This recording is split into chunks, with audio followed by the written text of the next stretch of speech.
So, freaks, it's your boy Marty here to introduce this episode of Tales from the Crypt. I had the immense pleasure of sitting down with co-founder of Foundation Devices, Zach Herbert. Deep dive into hardware wallets, the trade-offs that come with different hardware wallet designs, and the importance of open source hardware in this space particularly. Also, we dive into Foundation Devices' premier product, the Passport. I think you guys are really going to like this episode. Very lengthy discussion on the trade-offs that exist in this space and the future of open hardware and why that's so important and how Bitcoin incentivizes a better, more secure future. This episode is brought to you by our good friends at the motherfucking Cash App. You freaks already know about them, but if you don't know about them for some reason, let me tell you about them. Cash App's helping you stack sats, send sats, receive sats, and sell sats if you need to. They're also making sats the standard, so you're buying whole sats and not fractions of Bitcoin.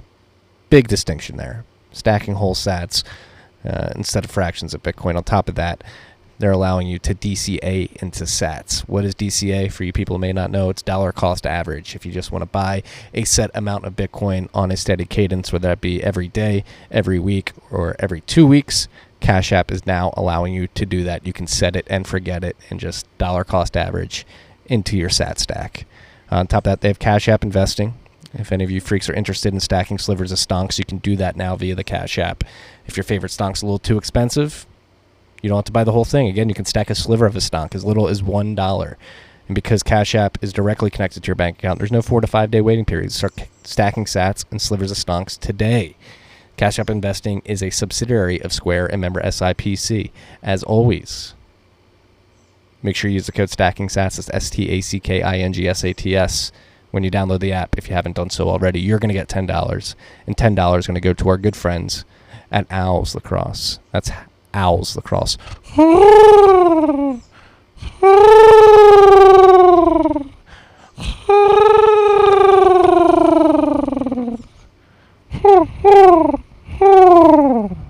Use the code STACKINGSATS. Download the Cash App, and enjoy this episode with Zach Herbert. I'm very excited to see what Foundation Devices has in store for us. Enjoy. Take care.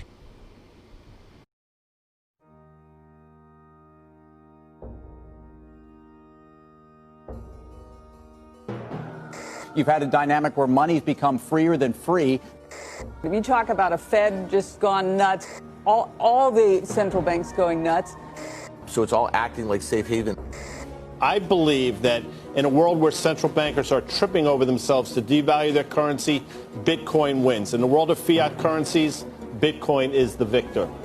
I mean, that's part of the bull case for Bitcoin. If you're not paying attention, you probably should be. What is up, freaks? Welcome back to Tales from the Crypt. It's your boy Marty Bent here on a windy Wednesday morning. Sorry if there's some wind picking up on the mic. I'm on my back porch studio here. It is a beautiful day and a very exciting day on this podcast. We're going to talk about some exciting stuff, hardware, open source hardware particularly. I'm sitting down with Zach Herbert, founder of Foundation Devices. Zach, what's going on? How's it going, Marty? Great to be here. Going great, man. Very excited for this conversation. We've been talking in back channels for a few months now. You've been teasing what you've been working on, and it seems like you're on schedule too. You told me you told me 3 months ago, middle of July, and here we are, smack dab in the middle of July.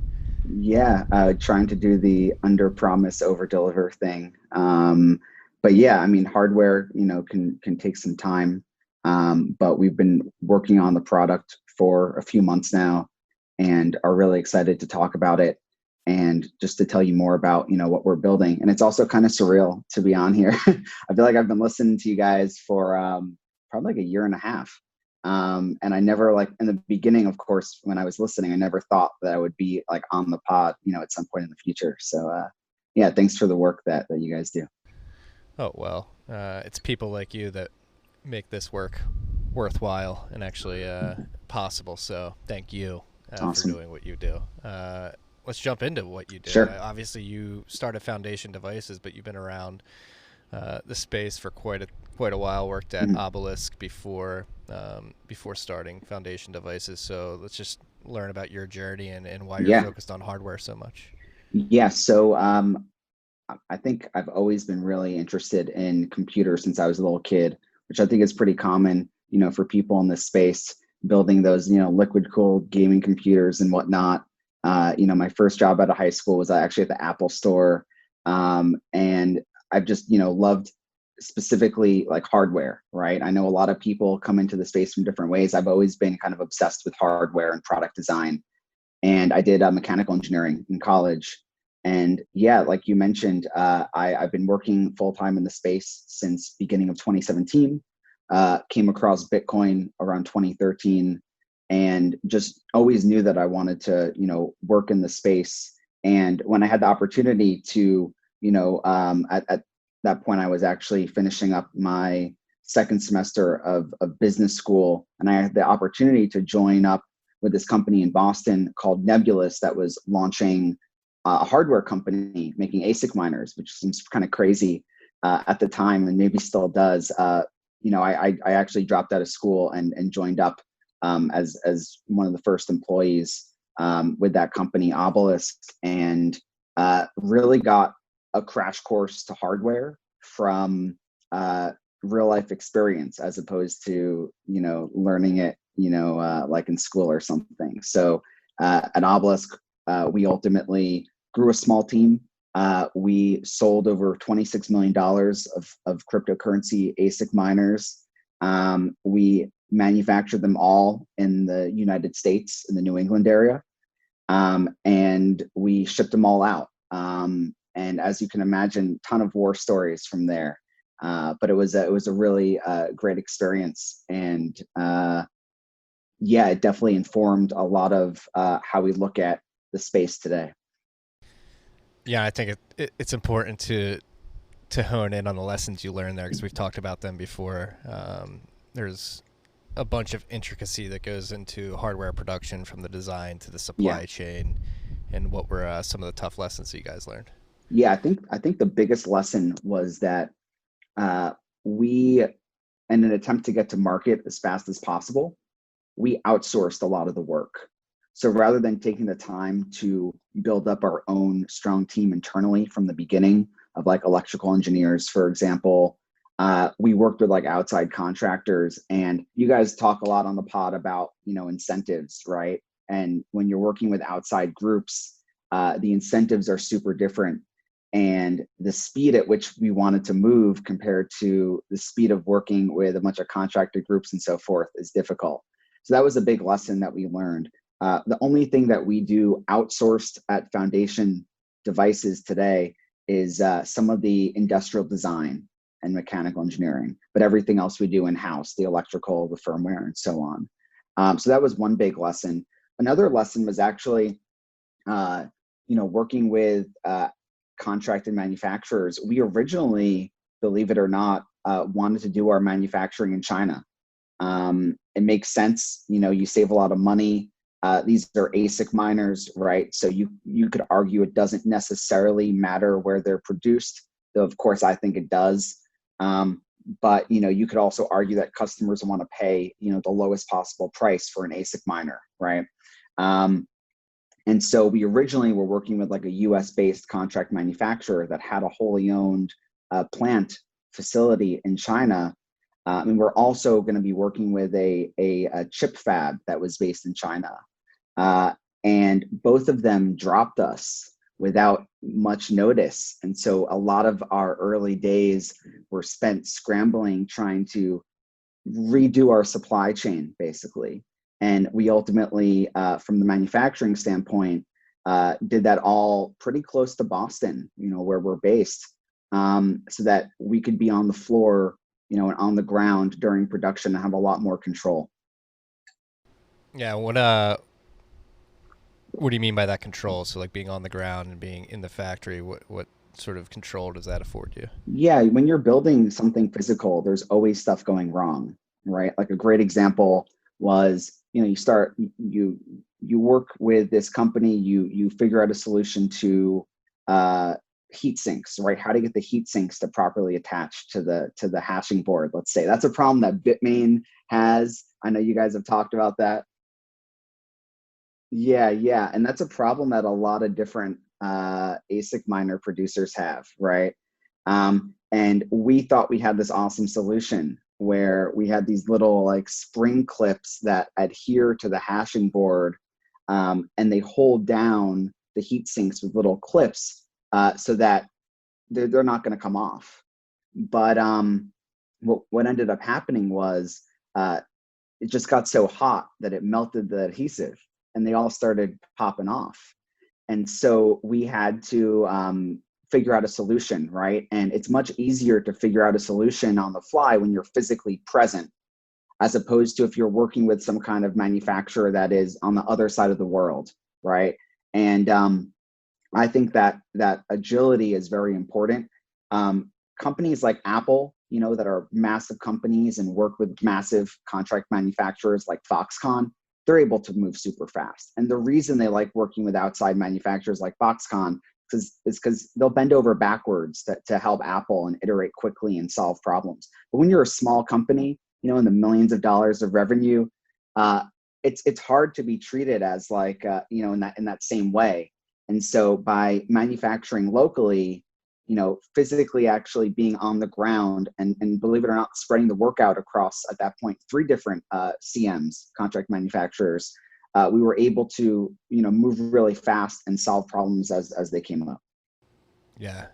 No, you were describing the sort of the project management between the Chinese factories and the U.S. factories. There's some difference there too, right? Like translations and. Yeah, and we don't have as much experience with that because we primarily worked, with U.S. manufacturers. But I think the U.S. manufacturing industry has a ways to go.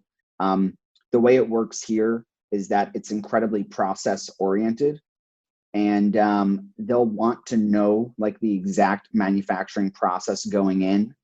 And if you need to make a change, they need to document that change. And so it does slow down your pace compared to what you can do at China. When we've worked with other companies in China or talked to other companies that are building there, there's like no documentation. Like it's just on the fly. You're just running around trying to do things. And then, if you're trying to do stuff in China and in the US, you run into issues where you'll get stuff coming back from China and you have to translate it all.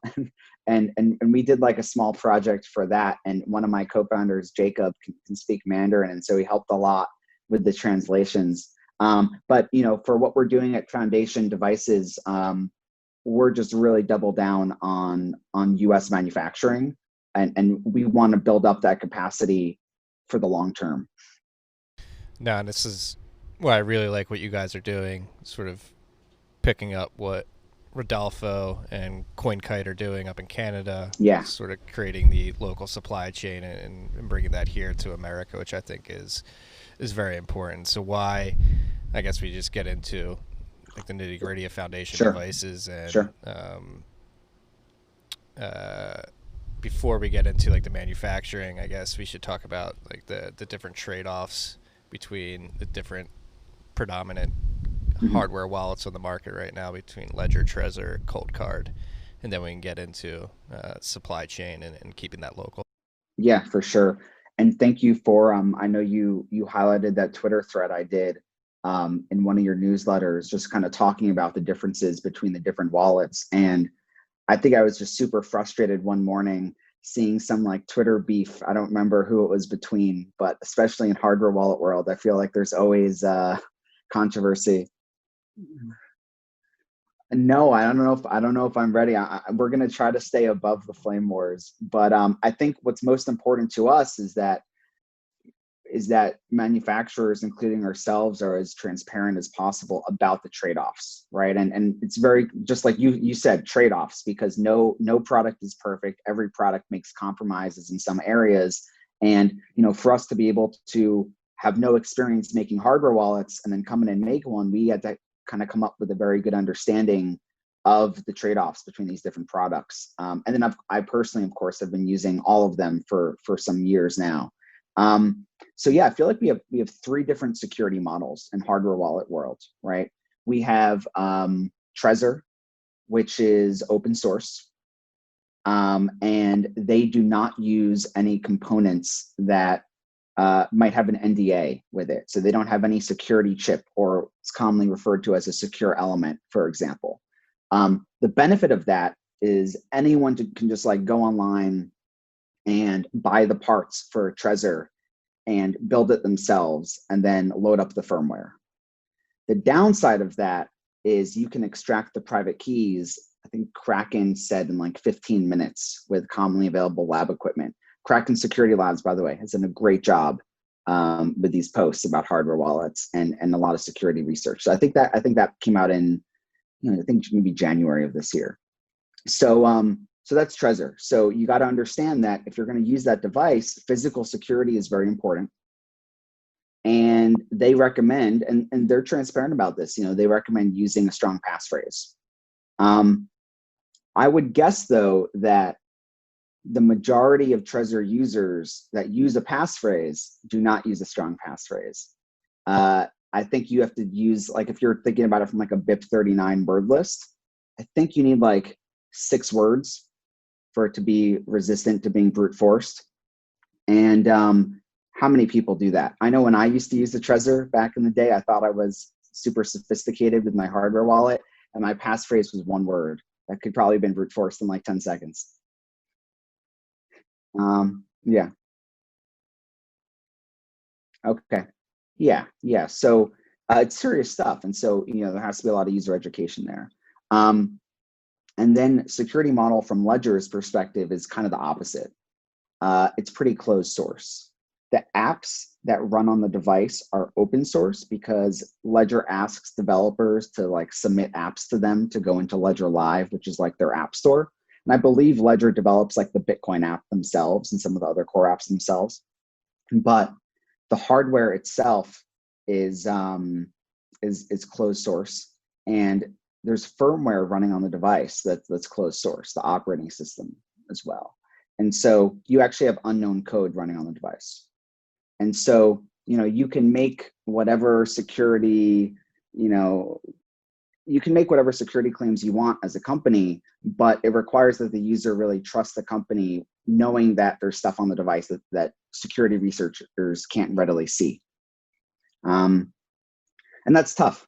I don't think there's been any significant vulnerabilities in the recent history. There was one, I think, last week where they were using there's 2 chips on the Ledger. There's like a standard processor, and then there's a security chip. So they were able to crack, I think it was Kraken again. They were able to load up some kind of firmware on the normal chip and have it act as like a keyboard and kind of take over the user's computer when plugged into USB. But there hasn't been any serious like vulnerabilities to my knowledge. The issue is, though, if there was a vulnerability, you probably wouldn't hear about it because of the nature of closed source hardware. Yeah, and so while we're still on Trezor and Ledger, let's talk about the Trezor Bridge and Ledger Live too. Yes. Those are definitely trade-offs as well, correct? Especially the bridge. I mean, if you are, let's say an exchange or some kind of custodial provider, and you want to integrate, or even like someone like Casa, right? Like a multi-sig type service, and you want to integrate Trezor into your workflow or into your offering, the easiest way to do that, and the way Trezor has really been pushing everyone to do, is to go through their bridge. And if you're using Casa, and I've used Casa before, we've tested out obviously like pretty much every wallet or have used them at different points in time. Casa, sends you an email when you want to sign the transaction, and you click a link in that email. And if you're using a Trezor, it opens it on Trezor's like website. Like it's, I forgot what the exact URL is, but it's something.trezor.io. And that's like terrifying to me, right? Because that means that they could be seeing a lot of information about your transactions. And then also, what happens if that service goes down? Are you not able to use Casa now? And so I think that Trezor's approach of kind of pushing everyone through this centralized bridge is a problem. You obviously do not have to do that. There, like Electrum, for example, you could use it with Electrum, but it's just like that's their preferred way to integrate with Trezor, and they must collect a lot of information about users. And then Ledger Live, similar thing, except it's, actual desktop software, but a lot of information going through their servers. And I still think you cannot use it with a node, right? I think you guys keep bringing it up every few weeks. I got to say that, yeah, the 2 weeks thing is very tempting because I want to say like, it's just a natural thing when you're doing like hardware to say, yeah, we'll have this up in 2 weeks. And I kind of have to like hold myself back because, yeah, it's a trademark for sure. Yeah.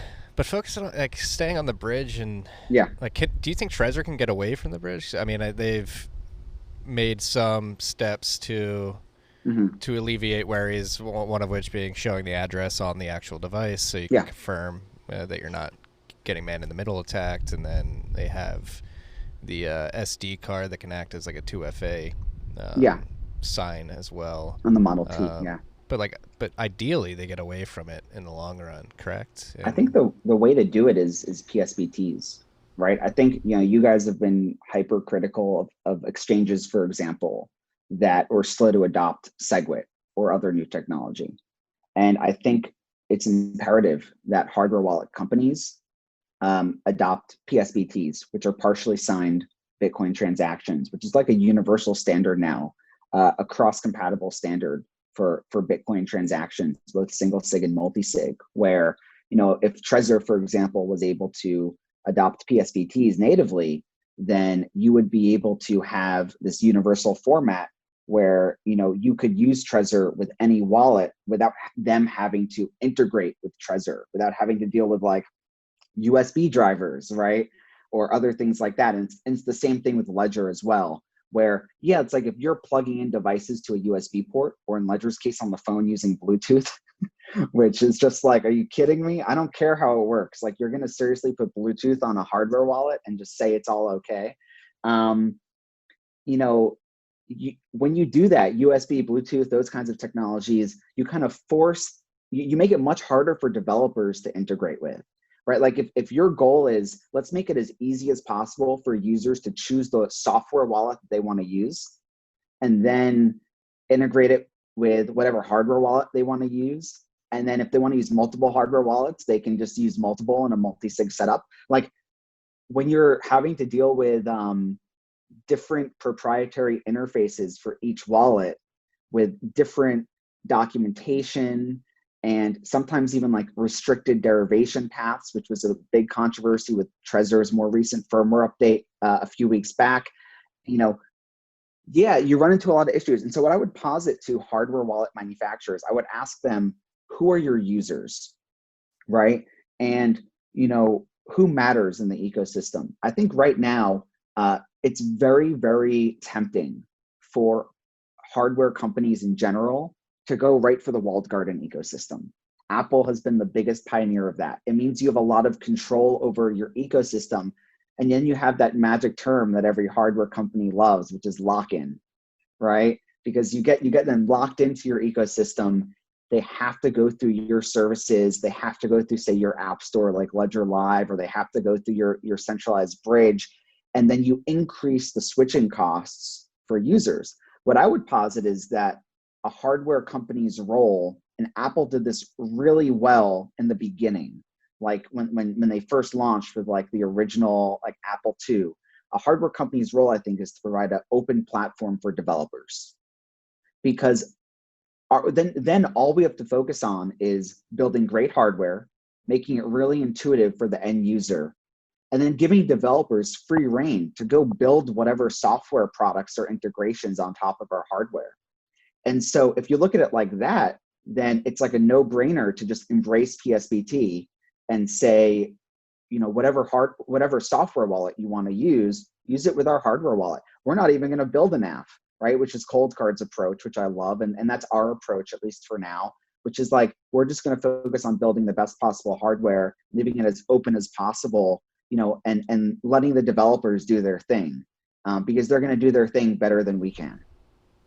No, and I really like that approach, and that brings us naturally to Coldcard. And if you freaks been listening to this podcast for long enough, you know that Coldcard is the preferred hardware wallet, and just because of the reasons you laid out, I like that you can you can generate a seed offline, add entropy to it, do PSBTs, and don't be afraid of PSBTs, freaks. I just got the acronym right like 4 times this podcast. Let's hope I keep it up.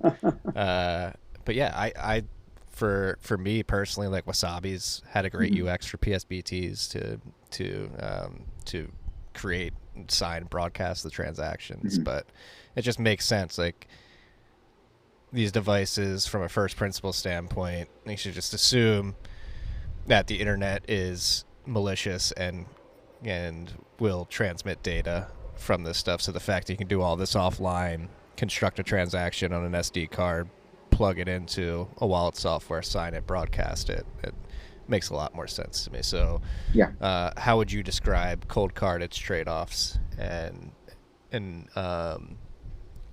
why you like them so much?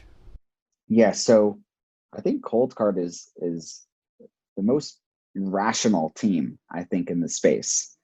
And maybe it's because they're building for themselves, similarly to how, like, when I think about building a product as like a new company, you want to try to build it for yourself, right? Because if you do that, then it's probably going to be a great product for people like you. And so, Cold Card made some interesting trade-offs. They are using a secure element chip to store the keys. But the way they do it is they actually kind of like encrypt the private keys and then store the encrypted key on the secure element, but then store like the encryption key on the standard processor. So it has a really cool security architecture because you need to compromise both chips in order to get to the private key. So they kind of came up with like a cool practical way for how to reduce the need for trust in a closed source chip, which, by the way, pretty much all computer chips today are closed source. Like, everything is closed source. And we can talk more about that and the nuance there later on if you want. So they have this really cool security architecture, right? It uses a standard processor and a secure element. The secure element is it's like a 75-cent part from a company based in the USA called Microchip. They're a big company, they're a reputable company. So if you're going to have to trust someone, right? And so, you kind of trust that they're selling millions of these chips, every year. I think their biggest customer is Amazon and AWS data centers. So you're like, okay, if it's good enough for Amazon and their data centers, and this architecture kind of mitigates the risks that are involved, let's do it. Also, the previous gen, which is called the 508A, which is the part number from Microchip, and the Mark I and Mark II Cold Cards did have a completely open data sheet, which is very unusual when you're talking about like security chips. So they were able to find a part and source a part that had like an open data sheet. The newer one that they're using and that we're using, the 608A, not a fully open data sheet, unfortunately, but there is a version of it that is available and pretty detailed. And so it's still something. It's still better than what you see anywhere else. So I really like that architecture. Of course, PSBTs really important, and they've embraced that from the beginning. And then they have so many cool security features and advanced features, some of which you just mentioned. And they're always at like the cutting edge of integrating like the latest Bitcoin stuff. I forgot what that new BIP is. I think it's 80 something, where you can actually derive like child entropy and use like, you know what it is, right? It's BIP 87, I think. Okay, 87. You just have a master key for a bunch of different keys, right? Correct? Yeah, exactly. Where you can essentially have like your Cold Card creating child seeds, which you can then use to initialize different wallets. So let's say you're making like a mobile, or you're using a mobile wallet, for example, and rather than generating the seed on your mobile wallet, you can generate the seed from your Cold Card and then import it into your mobile wallet. And that's awesome. And like they're at the cutting edge of embracing all this stuff. So that's why I drew the parallel earlier to like exchanges embracing SegWit, which is, when you're a Bitcoin first or a Bitcoin only company, you are naturally going to be much faster adopting the cutting edge stuff, and that's going to provide your users with a much better experience. And so those are some of the things I really like about them. I also love that it's made in North America, it's made in Canada. I think that's great. And it's just like you guys, it's the hardware wallet that I personally use and recommend. Yeah, and it's BIP 83, not 87. Okay, I got 83. that wrong. Cool. At least I knew it was 80 something, right? Yeah, I had to double check there. Sorry for Cool. typing. But No problem. no, I mean, I think this is a very thorough sort of rundown of the different trade-offs and the different products on the market. So let's dive into the Passport. Yeah. What you guys are building and how you've what you've learned from these products and how that's affected the design of your hardware wallet. Yeah. And so, I just spoke a little bit about the security models of these different devices, right? But there's a whole nother component, which has somehow become controversial, which is UX, right? in the last few weeks, I mean, the stuff I see on Twitter is just hilarious, So, obviously UX is really important. And the reason why, we started Foundation Devices and our first product is a hardware wallet, called Passport, is because of my deep frustrations with hardware wallet UX, and security model, and supply chain stuff, of course. But like, if UX wasn't an issue, then I would just be like, yeah, I'm cool with my cold card, and that's that, right? The issue is, I think, during the next bull market, I think we're going to see a massive influx of new users, and my biggest fear is that those new users all go to Coinbase because they try out the hardware wallet. Maybe they'll see a picture of it, or they'll maybe buy one, or they'll see their friend using it, or they'll watch like a YouTube video. And you need this whole complex like tutorial, right, to set it up if you're a new user. And I'm just thinking, like, could you imagine if you needed a whole complex tutorial to set up like an iPhone or something? And obviously we're not there yet, right? It's still early. But once again, my biggest fear is that users will choose custodial providers during the next big bull market because the existing non-custodial options are too complicated. And I think it's a reasonable and sound, fear. And it's why we're a bit more focused on, mass market, right?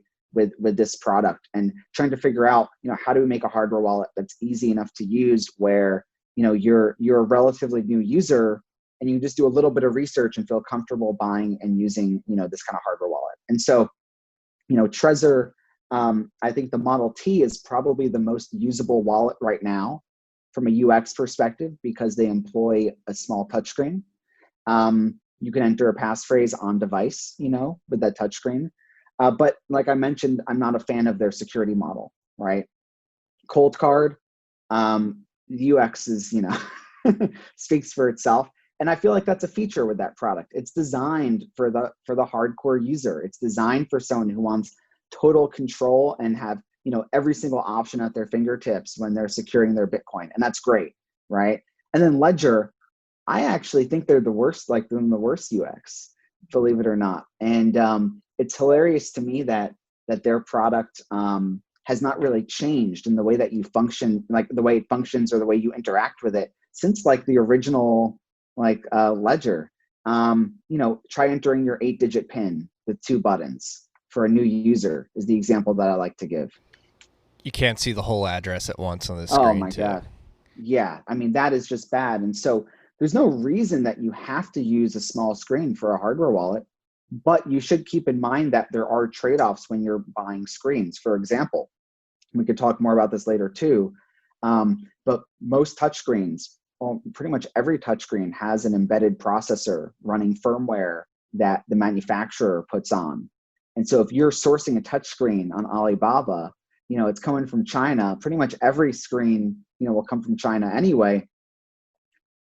That means that, Trezor's touchscreen is running unknown firmware on it. And the screen is a very crucial part of a hardware wallet. So I want to point out that we can just keep going all the way down the rabbit hole. There's layers and layers and trade-offs, but basically we're not comfortable with the UX of the existing options. And for the ones that we thought the UX was okay, we weren't comfortable with the security model. So Passport, it's a pretty small device. It's 4 inches tall and 1.5 inches wide. I think by the time the pod airs, we'll have our full website up that gives all the product details and everything like that. It uses a 1.8 inch monochrome display.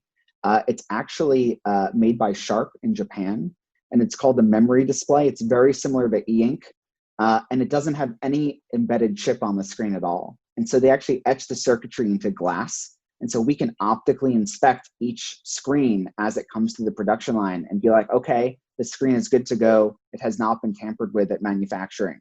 So that's just a cool feature.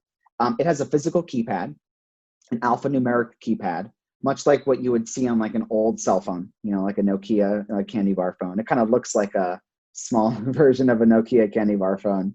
And it also has a physical, 4-directional nav pad with 2 buttons to, for making selections on the screen. So the goal there is that, making it kind of almost feel like an old phone means that for most users, it's an incredibly intuitive experience. When you pick up the device, you already know how to use it, right? We don't need to teach the user how to navigate. We don't need to have buttons that serve multiple features, right? We don't need to have a number button that is also a letter that is also an up arrow, right? So we were able to just kind of space out the text input and the character input on the device a bit and make it more comfortable. It uses, for communication, it's completely air gapped. It uses either micro SD card or a camera. And the camera, of course, is to scan QR codes. And we're seeing a lot of progress now with like multi QR code standard. I think it was just Blockchain Commons has released this standard, and we followed that conversation. We did not contribute to that, but a bunch of great people did contribute to that, and that's what we're going to be using for multi QR. Can you dive into that? Because I watched that demo video and it just looks really cool. It's like flashing many QR codes at once. You're scanning it to get a message. Like what's going on there? There's a lot of nuance with QR codes. Think about it like this. So let's say you want to transmit some amount of data, and you don't know how much data you're going to need to transmit, right? PSBT files can be different sizes depending on how many UTXOs you have, right? So, when you're constructing transactions, you could have larger transaction sizes, you can have smaller transaction sizes. And if you think about a transaction as just like a string of text, let's pretend like you just are on like a notepad or a text editor and you're just like copy pasting strings of text. You have to basically take that text and then translate it into a QR code. And the more text you have, the denser the QR code gets, right? And so that's just kind of, I think, like a good way to think about it. And so now you have 2 devices that are trying to communicate with each other. You have the software wallet, which is either on a computer or it is on a phone.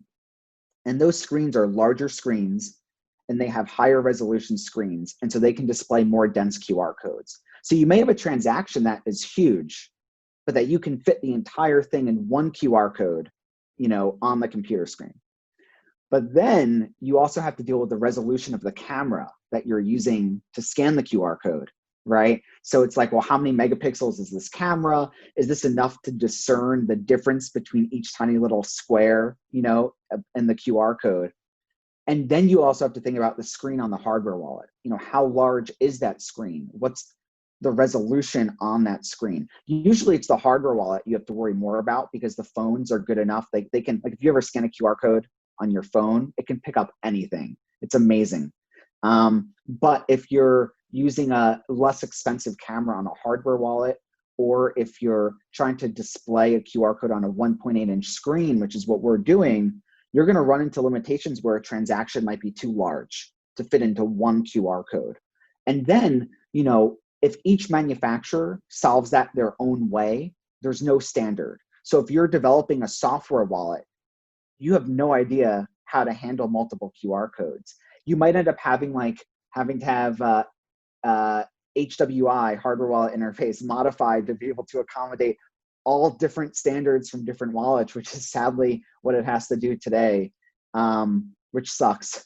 Or you can create early on a universal standard for how to split up the data into multiple QR codes and how to communicate within each QR code how many QR codes you should expect to come afterwards. So each QR code would, if you think about it in like more basic terms, would say like, okay, Like this is 1 out of 4 QR codes. And so you as the app or as the wallet that's scanning that knows how many to expect. And if you have a camera that's good enough, it can be almost instant because they can go really fast. Or you can go slower if, say, the screen can't do that fast, or if the camera can't handle that kind of refresh rate on the screen. But that's fine because they could keep doing the same 4 QR codes in a loop until the camera has picked up each one. So there's actually a lot of complexity that goes into that. And that was one of our biggest worries when we were going into it, which was like, shit, there's no standard for this, and so we're gonna have a really hard time. And it just so happened that now there's a standard, for this. Yeah, shout out to Christopher Allen and the Blockchain Commons group for putting that together. And yeah, this is important, the QR code stuff, and what really sparked an aha moment for me was Justin Moon's Junction and his BitBoy, where the stateless transmission of data via QR codes just seems like a much more secure way to move data if you're using Bitcoin. Yeah, definitely. Ideally we'd like to pull off the micro SD slot completely, and just do completely air gapped with only a camera. The difficulty is firmware updates. So there is one way to do it, which is firmware updates over QR code. But as you can imagine, that requires an operating system on the hardware wallet that is extremely small in terms of like the size of the operating system, like the number of kilobytes or megabytes, and you need to have it like designed in a more modular type form, where if you want to update something in the operating system, you don't have to update the entire firmware image. You would just send over the exact updates that you would need, and that's complicated. We for Passport actually forked Coldcard's firmware because we thought that we'd be crazy as a new company in the space to make our own firmware from scratch and then tell people, trust us, use our firmware, everything's going to be fine. We figured, let's start with the mature firmware that's been tested for years on the market. Let's make a lot of changes, change the entire user interface, adding camera support to scan QR codes, everything like in terms of what the user sees is different. But on the back end, it's the same, base firmware as what Coldcard was using. And hopefully if we make changes that are not just applicable, to our device, then we'll want to contribute that back, of course. But so far it's been mostly like UI stuff and camera stuff. If we were to do some version of firmware that, where you could update it over QR codes, you'd probably have to do something from scratch in a language like Rust, where it's like a 10 times smaller footprint than MicroPython, and we're just not there yet. And so we figured, SD card, it's okay for V1. It's actually useful because it might be more convenient than multi-QR codes, or even better, it means that Passport from day one is compatible with any software wallet that supports PSBTs over microSD. And so, even if not all software wallets support QR codes from day one, and the ability to capture an image from the computer webcam or from the phone camera, that means we'll still have compatibility from day one with all these different software wallets, and that was really important to us. Yeah, and I'm just looking at the product specs. Yeah. Right now, the information sent over. Another Sure. huge thing is that it's completely battery run, correct? Oh yeah, AAA batteries, old school. We're joking around about how we are of course going to include in the box batteries, and we're also actually going to include an industrial grade micro SD card in the box, maybe 2. And we're going to push users to like backing up the wallet to the micro SD card instead of writing down your 24-word seed on paper. Coldcard already does a really cool backup functionality that you probably know about. But yeah, the battery thing, I mean, why wouldn't we do it, right? We don't want to have a USB port. And then the option after there is either lithium ion battery, where we could have made the thing so much thinner. I wish we could have done it. It would have been so much thinner, and that would have been awesome. Or AAA batteries. There's 2 reasons we chose AAA, maybe more than 2, but 2 key reasons. One is long-term storage of the device. I know a lot of users love to keep their hardware wallet in like a Faraday bag or a safe or a drawer or even a safety deposit box. And lithium ion batteries that are non-removable are typically not recommended for long-term storage. So that's one, which is like you can pop out the batteries, throw it in a drawer somewhere, and open it up a year later, right? And have faith that the batteries wouldn't have like exploded or something in the device, right? Then the other thing is that most lithium ion batteries also have opaque, like closed source silicon inside the battery. And ColdCard has talked about this a bunch, and it's why they have their like cold power type adapter, because if you're plugging into say an external battery, or even if you're using an internal battery, that battery can collect data. It could theoretically have a chip inside of it that collects data. It needs to be able to have a smart chip inside, because it needs to be able to regulate its charging. And so they all have chips in them. And so if we were to put a lithium ion battery in our hardware wallet in the future, we would probably either still sell like this version of Passport as like Passport Classic, or something like that, because we think it's just killer to be able to put AAA batteries in. Or B, we would try to find some supplier that can make one that's like a dumb battery. And that does exist. Like if you've ever bought like rechargeable, batteries back in the day, like rechargeable AA batteries, but those typically are not lithium. I believe they're like NiCad, like the older school batteries. And so we have a lot of work to do on that front. And we figured, let's not do the work for V1. Let's just do AAAs, and we can try to figure out that nuance for a future release of the product. Yeah, no, I think that's really cool. And again, just as somebody who holds UTXOs on hardware wallets, and I like Trezor is my go-to, but obviously I've shifted hard towards ColdCard because I never have to connect it to a computer, and the fact that you don't even have the ability to with Passport is pretty huge. Yeah, and I just want to emphasize the attack vectors when a wallet is not air gapped are enormous, right? The space that you have to discover vulnerabilities, if you can just plug in with USB, for example, is enormous. I think that Ledger vulnerability from last week is a perfect example, which is, it doesn't affect your coins at all. Like your coins are theoretically safe, but the fact that, you could load something up onto there and make the hardware wallet behave as a keyboard, you could theoretically have it like, navigate to like what would happen, for example, if someone was able to take advantage of that vulnerability. You plug your Ledger into your computer and it takes you to a website to download Ledger Live immediately. And you just think like as a new user, oh, this is awesome. This thing is like was able to automatically take me to their website to download their their software. And then it turns out it's a phishing website, and you download some modified version of Ledger Live, and it displays to you, it does something, right? And once you do that, there's numerous ways where they could get your coins without having to actually compromise the Ledger wallet itself. And so we just want to try to just close down as many potential attack vectors as possible.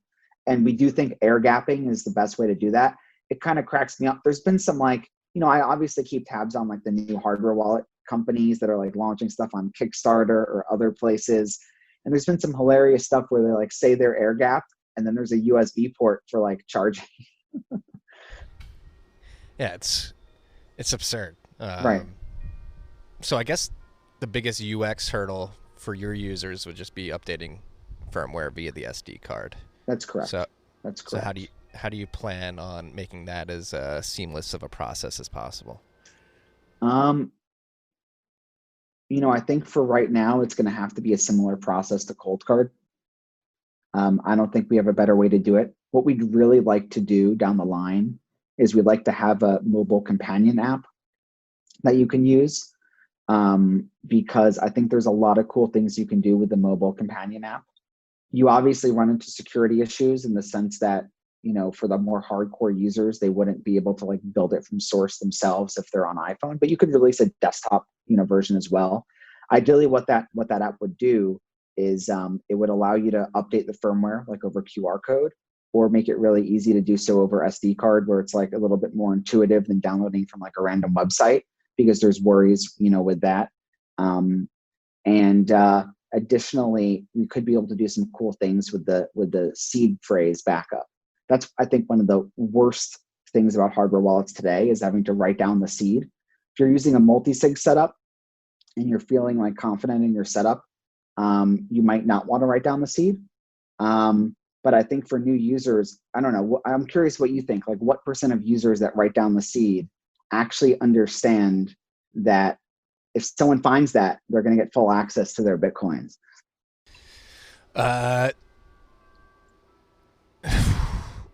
Yeah, I mean, I do think the wallets, whether it be software or hardware, do a good job of like throwing the warning sign out there, like don't lose this, sure. don't take a picture of it, don't. But yeah, still people probably gloss over that, and yeah, that's one thing when I'm teaching somebody or helping somebody set up a hardware wallet. Like I really have to drill in their head, like don't let anybody see this, don't lose it, keep it safe.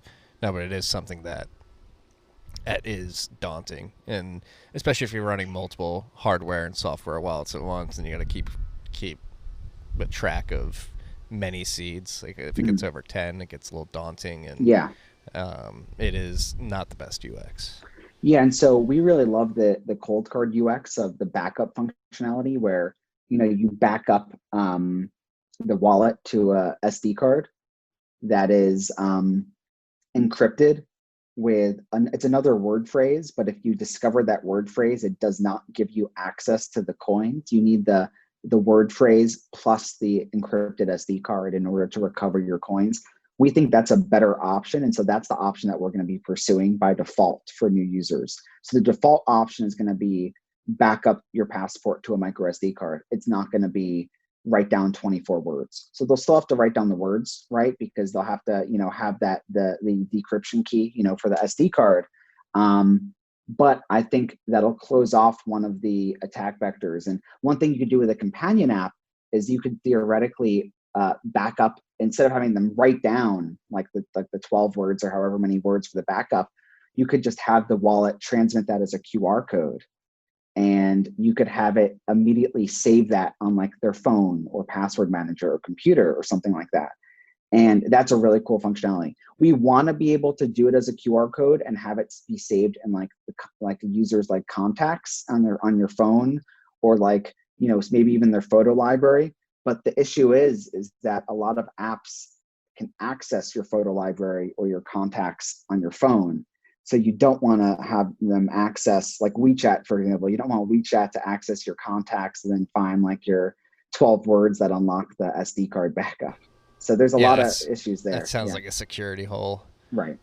So I think we need to have our own app in order to pull that off, where it's like very user friendly. Yeah. That would make sense to ship it with 2 SD cards then. One to keep the seed phrase on, then hide it, and then one if you just want to be able to do transactions and you're using a wallet that doesn't support QR codes yet. Exactly. So I think we're going to end up doing 2. And the cool thing is that we can just customize like the labels from the manufacturer. So we can actually have one label on the SD card say like backup. And so we can designate to a new user that you don't want to get them confused. And then also we're looking into this, but you know how like large, like normal SD cards have a little like switch on them to lock or unlock it so you don't mistakenly overwrite the data?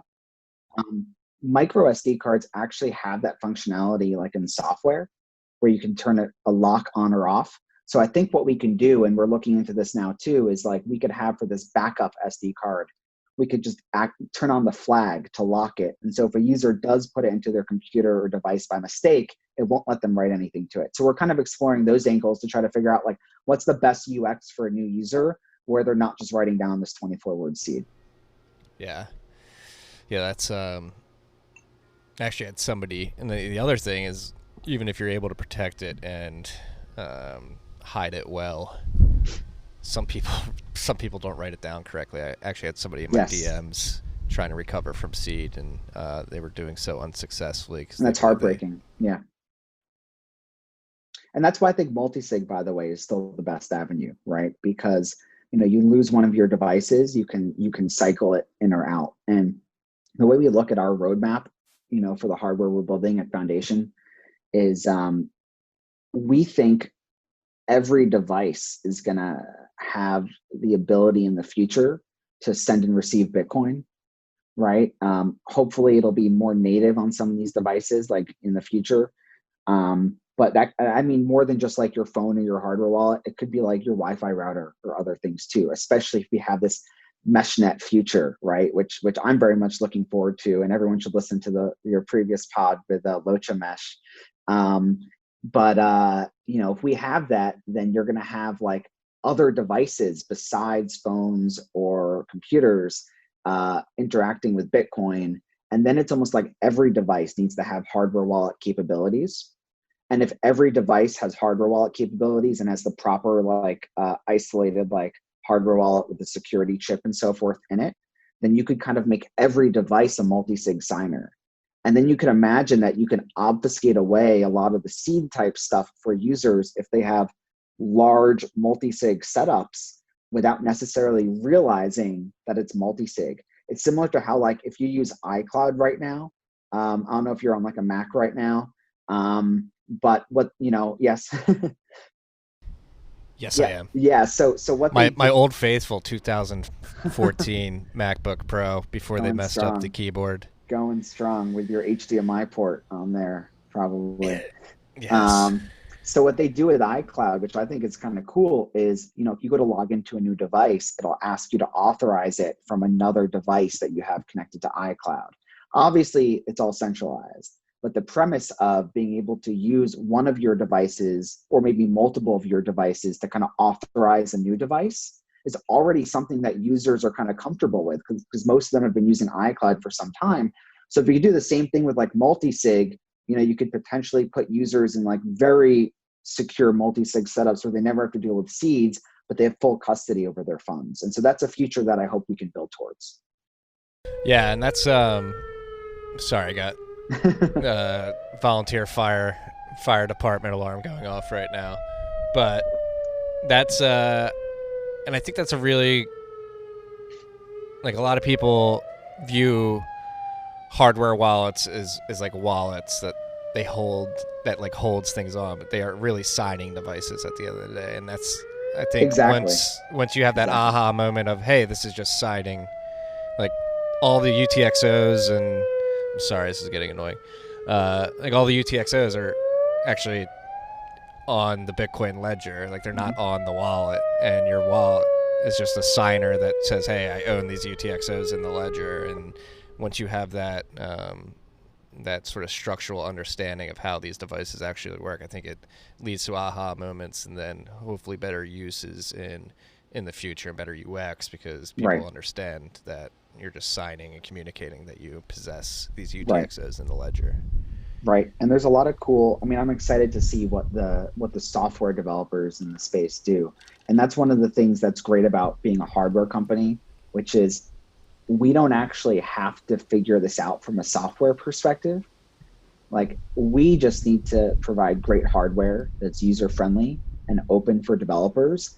And we need to put in the tools that developers can access. So a great example is what happens when what would happen if you released a phone or a router or something that had hardware wallet capabilities and was completely open to developers? Would they take advantage of that if you make it accessible over an API for them and have an SDK that they can use? I think all my hardware examples are from Apple, because I used to be I am pretty obsessed with Apple, right?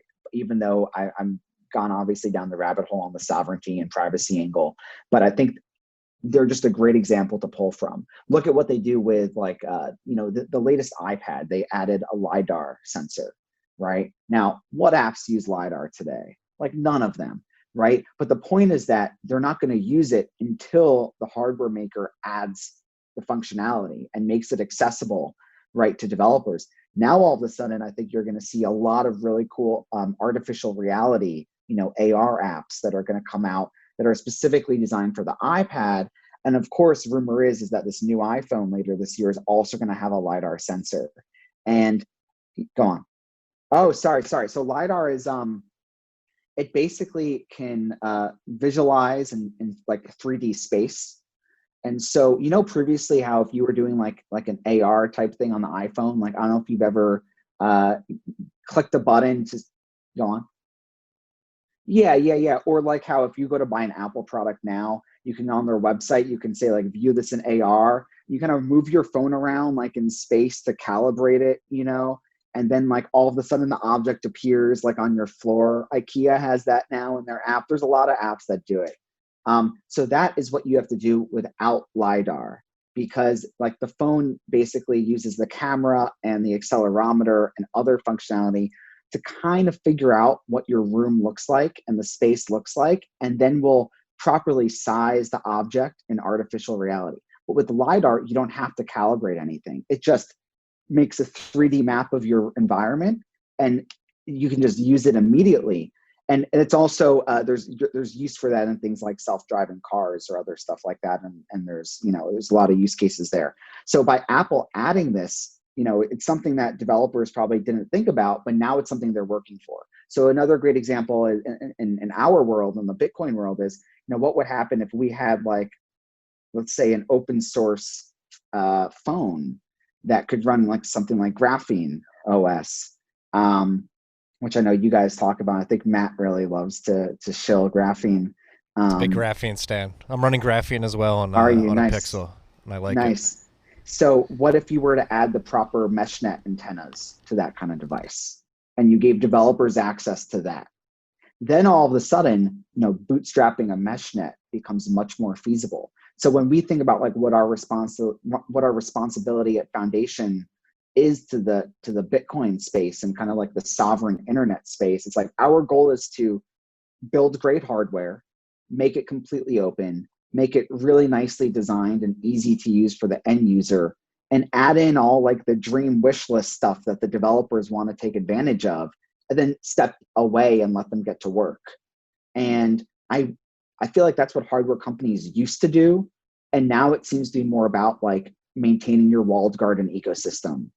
And if there's so much controversy with the App Store lately on Apple's side of things, of rent seeking and trying to take large fees from developers and forcing them to use like in-app purchases. And now with Apple Pay grabbing a slice of every single credit card transaction and having capabilities on the device like NFC, but restricting what developers can do with that. That's crazy, because when you remove those restrictions, you'll sometimes see developers doing really cool things with the technology that you didn't think of as a company. And so our goal is just like, try to get as much cool stuff into the hardware and get out of the way. Yeah. I guess that drives an interesting question.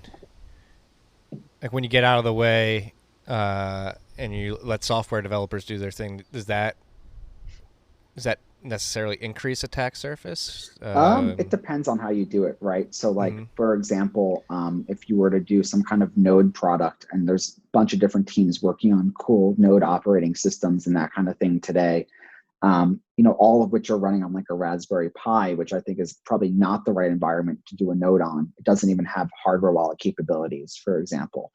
You can kind of containerize the apps. It's very common to see them like using Docker or something like that in order to kind of keep the apps within their own container, and one app is not able to talk to another app.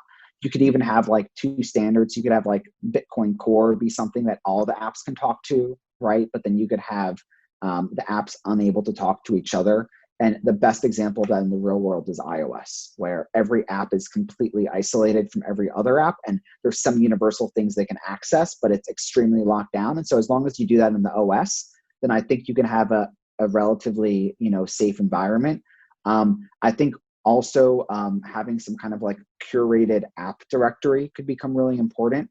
Obviously, with open hardware, users should be able to install any app they want. Like if you're a technical user and you know that you want to install a specific wallet or some other app, you should be able to do so. But the idea of maybe bundling up these node operating systems with some kind of curated app directory where there's other eyes looking at it, and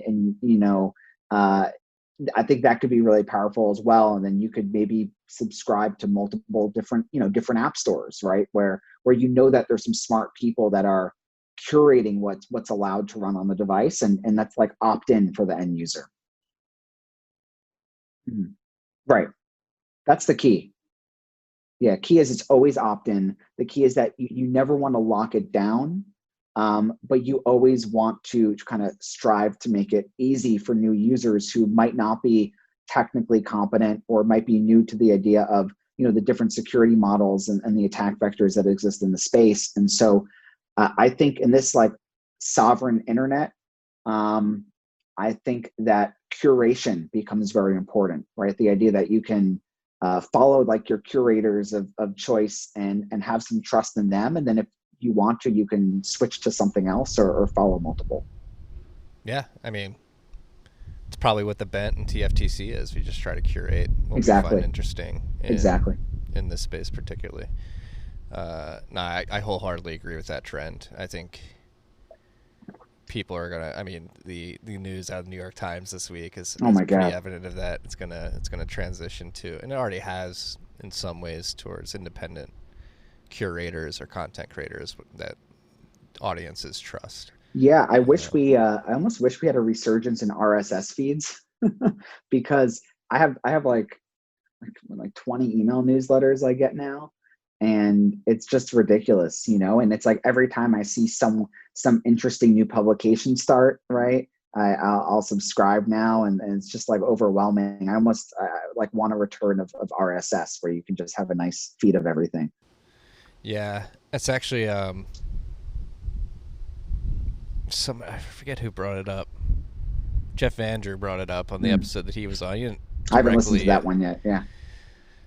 He didn't directly say this, but like getting rid of GUIs will be important. Maybe graphic user interfaces are actually driving a lot of the confusion on the internet, a lot of the vitriol, the fact that it's easy to access. This is like a tangent, but That's funny. Something like an RSS feed really dumbs down that interface and consolidates everything. Yeah, I mean, if you think about, I guess, I don't know how I feel about that, because obviously I'm super focused on like the UX side of things, and I think a lot of people, interfaces, I think drive the way that individuals interact with technology. At the same time, I think like online advertising and using images or videos to kind of distract, right, and catch your eye and all that. And I mean, obviously that model only works in a user interface based world, right? So I would love to be able to see like an app, like an RSS type app, where I can almost build my own New York Times homepage, where I could like pull in different feeds and have my own kind of homepage and read that at my convenience. And I know there's stuff that exists, but it just doesn't seem to be popular, anymore. Yeah, what would Paperweight, was that one? Is there Pocket? Pocket, Pocket. that's it. Yeah. Business idea freaks, get on it. But one thing we didn't touch on yet before we get into like the open source nature of the hardware that you're producing and how you source and communicate that with your users, the entropy creation. You guys, oh yeah, that's fun. Yeah. So how are you guys doing that? You guys are using an open source software for that as well, as I understand, correct? So actually open source hardware for that. So yeah, so and I can use this actually as a segue into kind of why open source hardware is important. So right now, sources of entropy are obviously important. What that means to listeners that are unaware is basically, you need a good source of random numbers when you're generating a private key, so that you can make sure that it's random. And if your source of entropy is compromised, your whole hardware wallet could be fine, but it's possible that, say, the manufacturer of the chip that you're using to provide the source of entropy, it might be able to somehow derive, like, for example, your private key. And so it's very important to have multiple sources of entropy. Coldcard offers dice rolls as a source, which I think is awesome. It's definitely something that we're going to offer as well, which means that you could effectively or add to the entropy that it's already using in the device when creating a private key by rolling a dice as many times as you want and plugging those values into the keypad, which then goes right into the firmware. Because the firmware is open source, you can have some confidence that it's actually incorporating those dice rolls into the entropy. There's other ways to do it. So we have obviously a camera on this device, so we can use the camera for entropy. I'm not sure if we're going to do that because it's on the back of the device, and you might be like covering it up if you're holding it or if you're using it on the surface. But we'll definitely look at that. We have a photodiode on the front of the device next to the LED strip on top. Photodiode is like a light sensor, so we can actually use light as a source of entropy. And then, of course, we can use the true random number generator, which is in the secure element chip, which I believe Coldcard uses as well, which typically will use something like heat to derive entropy. But what's really cool is that when we were researching how to build like open secure hardware, we came across this guy named Bunny, who is a very famous like hardware hacker. He even wrote a book, I think more recently. I forgot what it's called, but it's all about like hardware hacking. And he is super well known in the space with regard to open hardware. And totally recommend that you read his stuff. He has this project called Be Trusted, where it's trying to build like almost like not like a phone, but like a wireless communication device, almost like if you can imagine having a device that could run Signal and that's it, with a full keyboard and everything. And that's how we found out about what screen to use, because he had already found this screen from Sharp, that didn't have any onboard circuitry or onboard semiconductors. But we also came across, he had an open source implementation for what's called an avalanche noise source, which is a way to have a true random number generator with just having some like common available circuit board components. This is above my head a little bit. My co-founder, Matt, who does our circuit engineering, could probably speak better to it. But the idea is that you put down like standard circuit board components, like resistors, capacitors, stuff that is completely dumb in a certain circuit configuration, and you can prove that it can generate random numbers from that. And so we put that down on the board. And so we also have that as a source of entropy for Passport. So it's important to have these sources of entropy, but that's also like a perfect example as to why open source hardware is like really important, because someone's going to come around and someone's going to come up with some like circuit schematic for having, say, like a better true random number generator with commodity components or dumb components.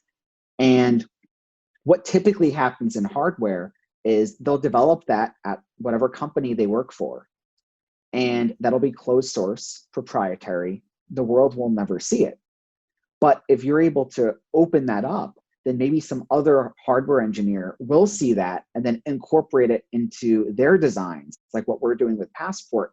And then you can build on each other's designs. And so one of like our general theses, and I'm curious what you think about this, I think it was Peter Thiel who said like the famous quote about, promise flying cars, and instead we got 140 characters, kind of as a joke about the physical world has been lagging the digital world over the past several decades, right? We have amazing innovation in the digital world.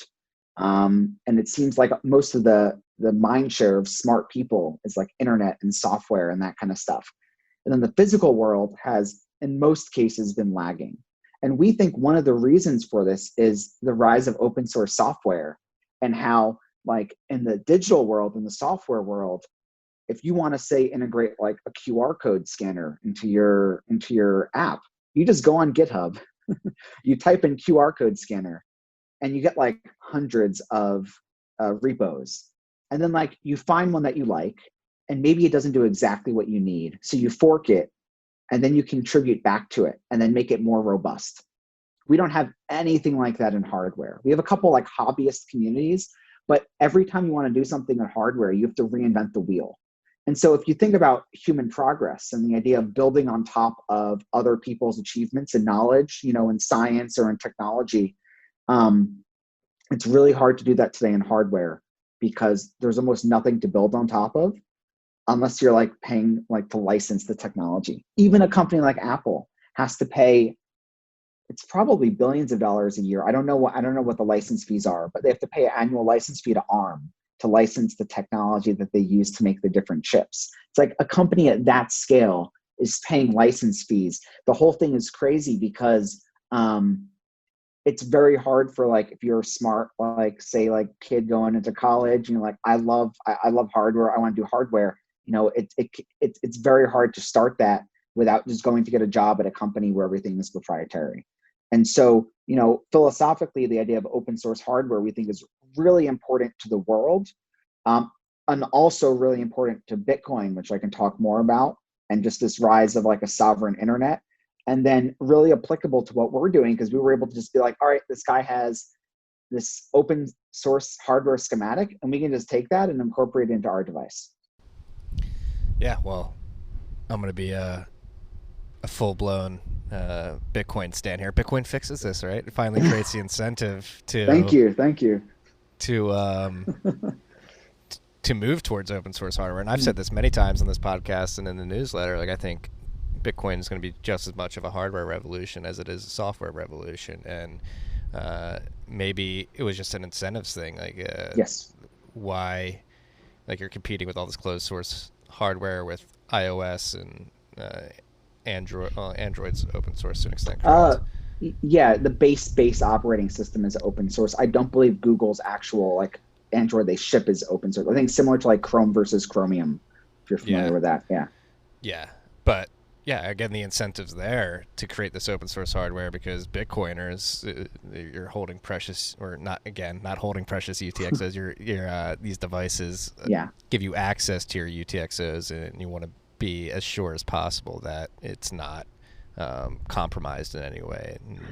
And, I think, and this is extending beyond Bitcoin hardware devices, like you mentioned, Locha Mesh, like what they're building with the Terpial device is very similar, like just incentivized by people in countries like Venezuela that need to relay Bitcoin transactions, need alternative vehicles for doing that. They need to be able to do that outside of an internet service provider due to the lack of connectivity. And maybe it was an incentives problem up to this point. I think I completely agree about the incentives problem. If you just, like, a practical example, right? If you are, making the chip that goes inside a credit card, right? The security chip there. Typically that's based on like a smart card technology that's closed source and very proprietary. And there's hilariously a certification that you can get to be PCI compliant, which is like the payment industry compliance standard, which if you're ever run like a Shopify store or taking payments online, you'll typically see this, like, this software service is PCI compliant, or like this chip is PCI compliant, and therefore it's okay to use with payment processing hardware, right? Hardware that can accept credit cards or is inside credit cards. Who cares if something's bad with that hardware? Who cares if there's a vulnerability that's undiscovered? Because the worst thing that happens is that you call your credit card company and they reverse the transaction, right? And then you're done. And so I feel like we've built this entire hardware industry around, all these like certifications and proprietary IP that are kind of meaningless, because there's no real consequences if something goes wrong, right? Like you said, if someone steals your credit card or was able to get access to your bank account, who cares? Most people don't even care if their data is stolen, right? I mean, they're giving it away freely anyway to, Facebook and, all the TikTok controversy and whatnot lately. It's not as important to people, sadly, when it comes to their data. I wish it was, but it's just not, right, to the average person. But damn, if someone is able to steal your Bitcoin, it completely changes the equation. And so when we're thinking about hardware, we have to think about it from a first principles perspective. So, when we were talking to a company about sourcing a secure element chip, they were trying to drive us to buy some like fancy PCI compliant chip. And we're telling us that, in their opinion, as our industry matures, we're going to have to go the PCI compliant route. And we're just sitting here kind of laughing to ourselves because they're like, well, hold up, you actually have zero understanding of our industry because certifications mean nothing. Doesn't matter how many security technologies that are in your, data sheet or whatever either. What means something is having trust in the supplier, being able to audit and verify the designs, being able to audit the firmware that runs on the device, and having everything transparent as possible, ideally where someone can build it themselves if they had the expertise, so that you don't have to trust anyone, so that you can minimize trust. And we've hilariously built this hardware world around layers of trust, and it's going to be really hard to peel those back and do it from scratch. So that's the other reason why we're starting with a hardware wallet, because I would love to be able to go make an open source phone, right? But if you think about what goes into a phone, the touch screen, the very sophisticated cameras, how about the 5G chip that you need for these new phones, where there's a lot of controversy over Huawei and getting Chinese chips that are connecting all these devices to 5G, and building 5G towers across the world where maybe all the data is flowing back to China or something, or the chips are backdoored or something like that. We wouldn't know where to start, honestly, as a company. And so we figure by starting with a very simple single purpose device that's meant to store Bitcoin and getting really good with that, using things like a physical keypad because we don't feel comfortable with touchscreens, using AAA batteries because we don't feel comfortable with the current lithium-ion batteries, and then working our way up layer by layer. Maybe if we can sell millions of dollars of these hardware wallets, then we can reinvest that income into designing a touchscreen that we feel more comfortable about.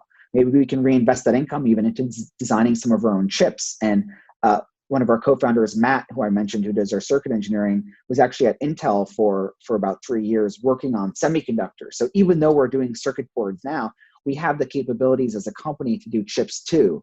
And so we're just trying to figure out where's the best starting place and what's the path to working our way up. And this is a decade-long, thing or more.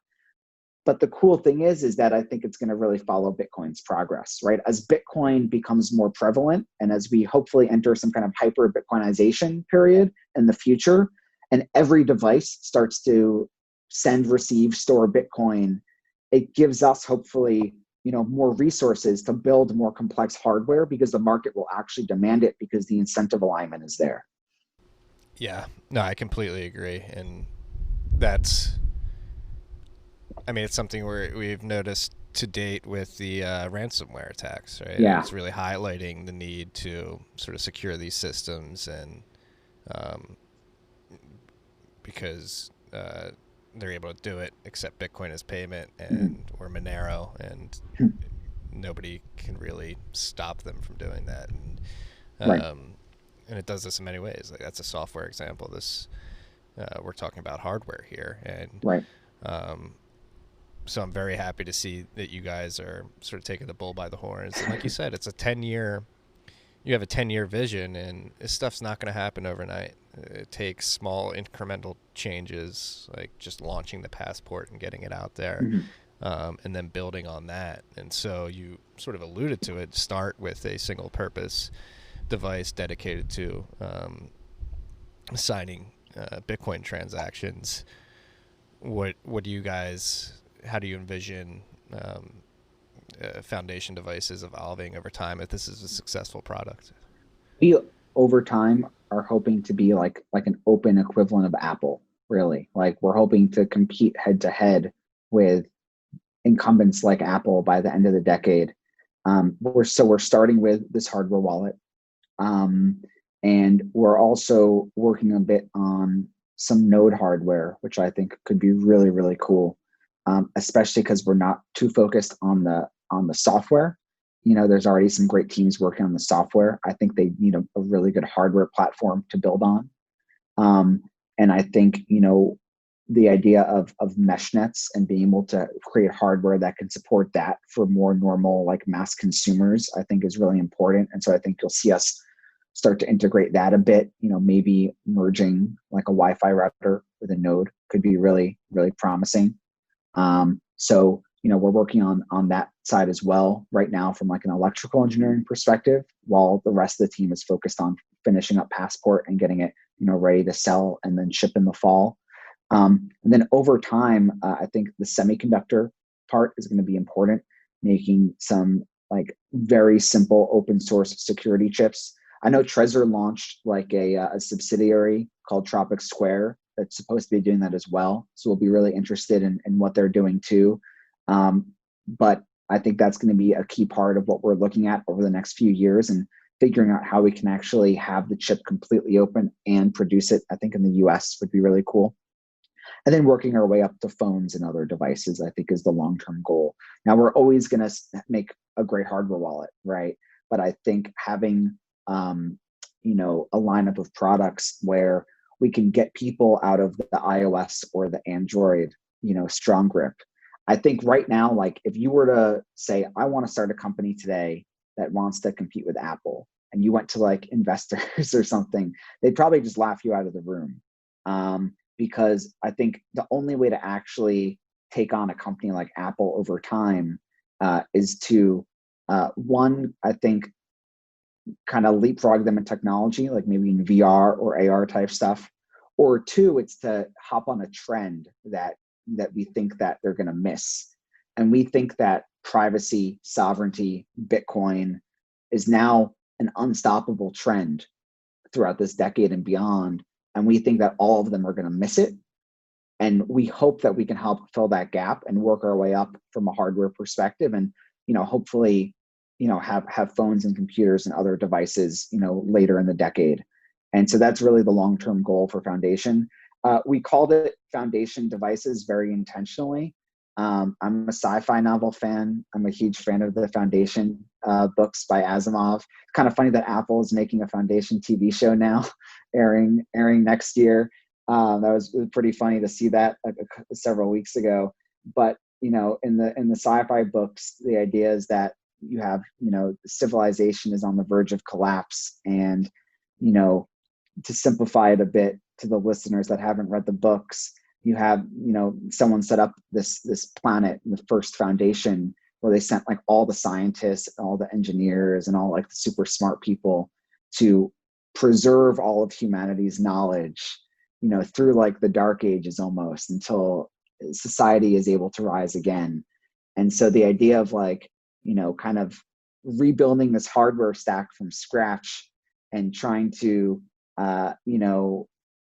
preserve all this technology and make it very open to everyone, right? Just open sourcing everything that we do, I think is really cool and kind of aligns with that from like a sci-fi perspective. So that's one of the reasons, we called the company that, and just, had kind of fun with regard to the naming and the branding and so forth.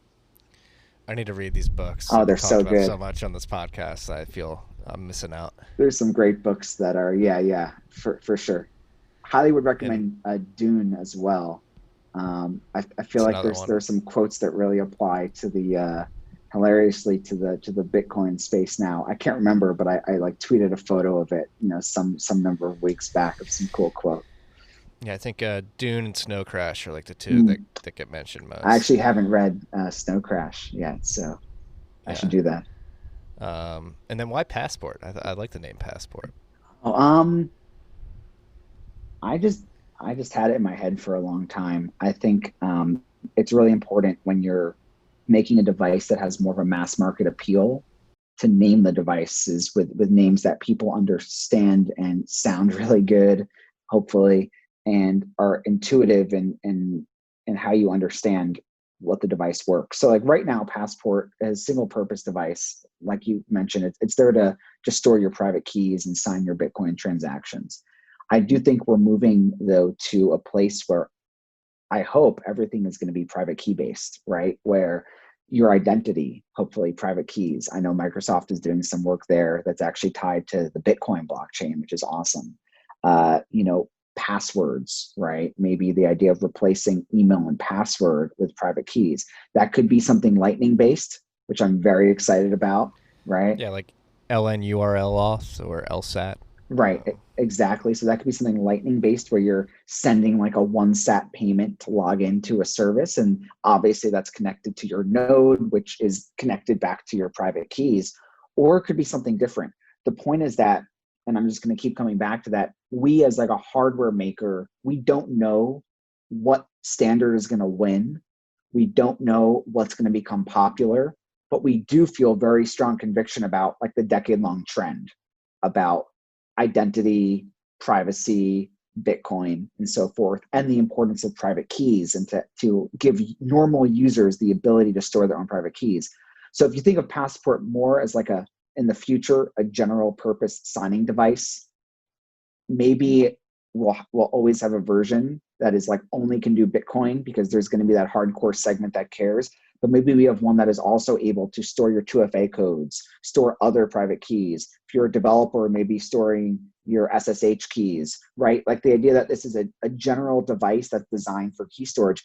Maybe we can even derive all that from your master private key with BIP83 and create a very user-friendly way to do that, where the device is still just like a Bitcoin wallet storing one key, but you're actually using these keys in a lot of different places with like derived keys from there.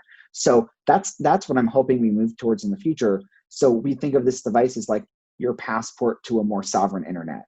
And so that's why we called it Passport. And then we have some cool naming for some other products that we have in the works that hopefully we'll be able to share in the future. But everything is trademarked. So I'm sure if someone want to do some searches, they'd be able to find it. Well, I think this trend is imperative. Yeah. It is imperative that we move towards this direction. Yeah. Because the alternative is not not a very freedom-inducing alternative. It's pretty scary, actually. So the fact that you guys at Foundation Devices are working on this stuff is extremely encouraging, and I just want to thank you guys for all the hard work you're doing to sort of not only get these products out, but really push this narrative like, hey, this stuff's going to be important moving forward. Yeah, well, thank you. And you know, it's interesting. When I first got into Bitcoin, it was mostly like number go up, and it was mostly because I was just like, hell yeah, let's create a better form of money, right? Let's go create a more more simple, straightforward system where people can transact directly and get rid of these middlemen. Listening to this pod over the last like year and a half, and reading your newsletter, and obviously getting exposed to a lot of other people in the space, I feel like I've personally kind of transitioned my view. It started out, I couldn't care less about privacy and sovereignty back in like 2013 and around there. I just honestly, like, it just was not something I thought about. And now I think about it a lot. And I think it's because a lot of people in the Bitcoin space have really drilled it home as being something that's important, right? Giving people actual ownership of their money, giving them control over their money, and then also maybe giving them control over their identity and their data and so forth over the coming decade, leads to a much more stable and robust society. And that's the other reason why, like, we're really big on the US manufacturing. One is obviously, like, we're an American company. And like I mentioned, there's a lot of reasons to want to have that control over the supply chain, especially when you're making security related hardware. Like, it's really important. I would love in the future to kind of vertically integrate and maybe have our own facilities in the future, which is something that you don't really see much anymore. But I think there's a reason to do it. And I think the incentives are finally there when you're building, this type of hardware. But also, like, I've been freaked out by the stuff coming out of China lately, and I think if any of the listeners read Stratechery, which is Ben Thompson's newsletter, it's typically more like MBA type people and stuff read it, but he's done some great content this week already about what's going on in China and TikTok, and has also done some other great posts previously. And it's like, yeah, you could be super critical of the political situation in the US, right? You could even say that, opt out of the system, buy Bitcoin, your vote doesn't matter anymore, right? Like, and obviously I've heard you say that in the newsletters and on the pod. It's kind of like, like, opt out, buy Bitcoin, right? Kind of take control of your own destiny. I still think it's important to remember regardless of how you feel today, it's like the principles that this country was founded on, right? Which is, life, liberty, the pursuit of happiness, freedom of speech, and so forth. And unfortunately, the incentives aren't there at the government level to make that happen. But there's no reason that we can't still embrace that as individuals and do everything we can to make that vision a reality today. And so I'm terrified of buying any hardware that's made in China, right? I think, it's such a different outlook on the world, and,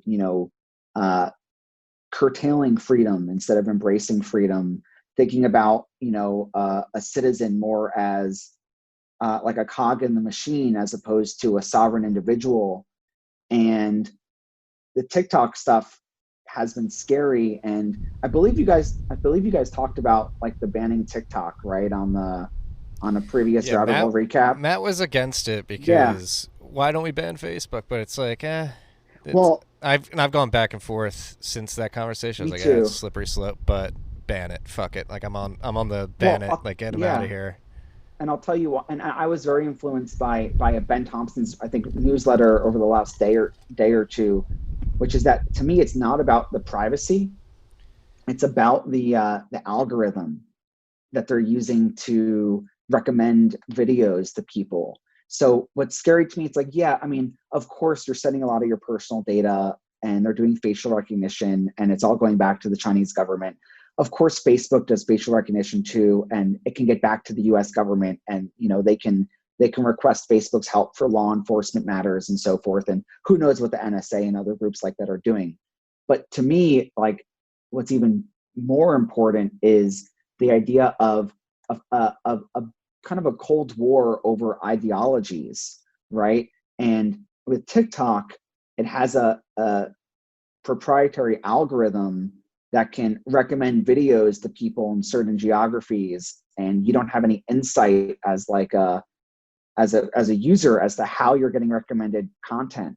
And so the idea of like a foreign-based propaganda machine that has ideals that directly conflict with our ideals of sovereignty, liberty, freedom, that kind of thing, and then having that company and government essentially control the algorithm that dictates what people see, right, and what people hear. That's what scares me. It feels very Orwellian in that regard. And so I'm on the side now of ban TikTok, but it's just another thing. It's like, it's great that most hardware wallets today are not produced in China. Like, I believe Trezor and Ledger are produced in Europe, Coldcard is produced in Canada, but all the other devices are. And if we're entering into some kind of Cold War, which we could be, I think it's important. I think we're definitely in the midst of one. Yeah, so I think it's more important than ever that we relearn how to make things here. And that's one of the other just driving goals that we have as a company. And again, this is going to be a long-term thing. It's not going to happen overnight, freaks. And that's why I love 10-year plans, long plans. Bitcoin is a long project. It's going to take a long time. And it's going to happen slowly but surely over time. And just at Great American Mining, that's our mindset too. Like, there's not much hash rate here on American soil now, but in the next 10 to 20 years, we're pretty confident there will be. And we're just starting to chip away at that. And speaking of chipping away, it's incredibly encouraging to see. Love him or hate him, President Trump negotiating a deal to get a fab here in Arizona with TSMC. So I'm interested to get your thoughts on that. Yeah, particularly. Yeah, so the fab situation is really difficult in this country. You have Intel, which does make their chips domestically, but Intel's fabs, as of today, are only for Intel. I believe if we wanted to like approach them and use one of their older chip processes from like a decade old type process, we'd be able to do that.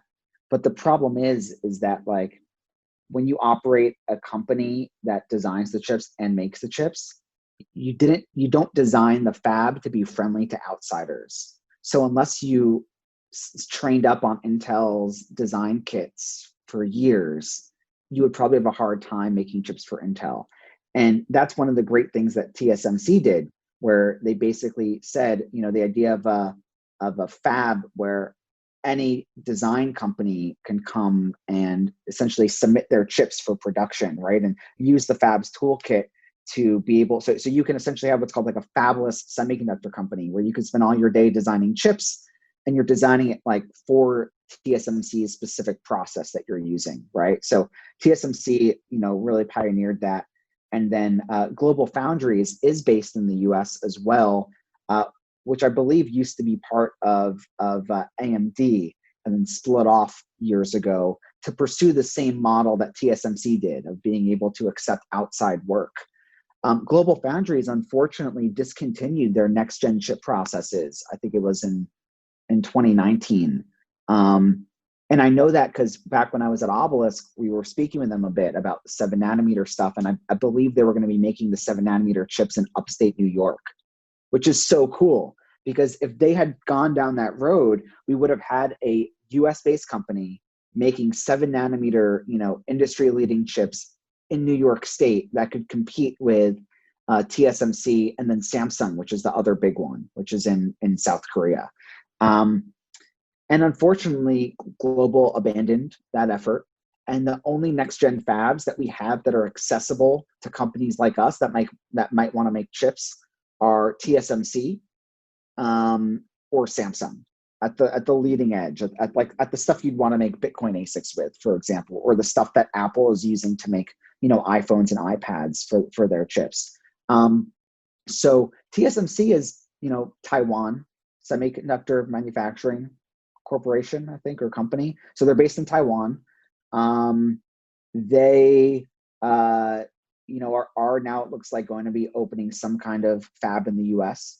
My understanding of it is the production quantities are going to be much lower compared to what they can do elsewhere.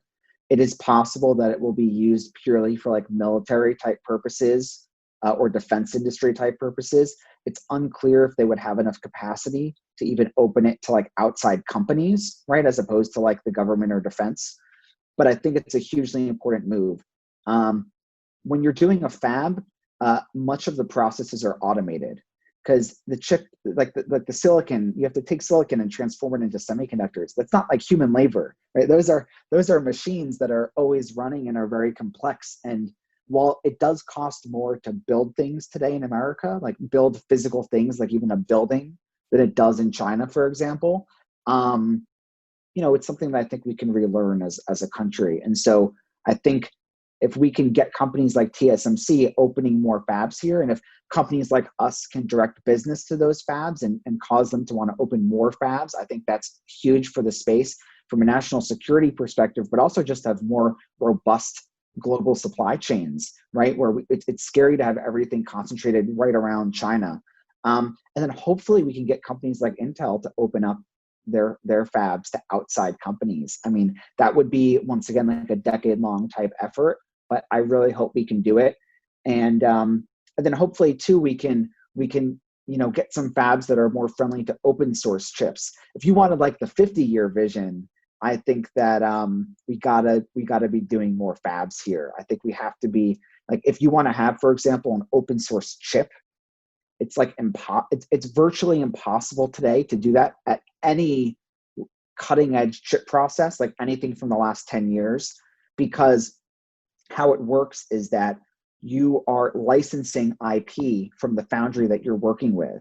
So when you're designing a chip, if you think about it as like, let's say like different blocks, and you want to connect different blocks together, maybe you design some of your own blocks and you could open source maybe some of those blocks, but you're getting other blocks that the foundry gives you, like for memory, for example, or other things.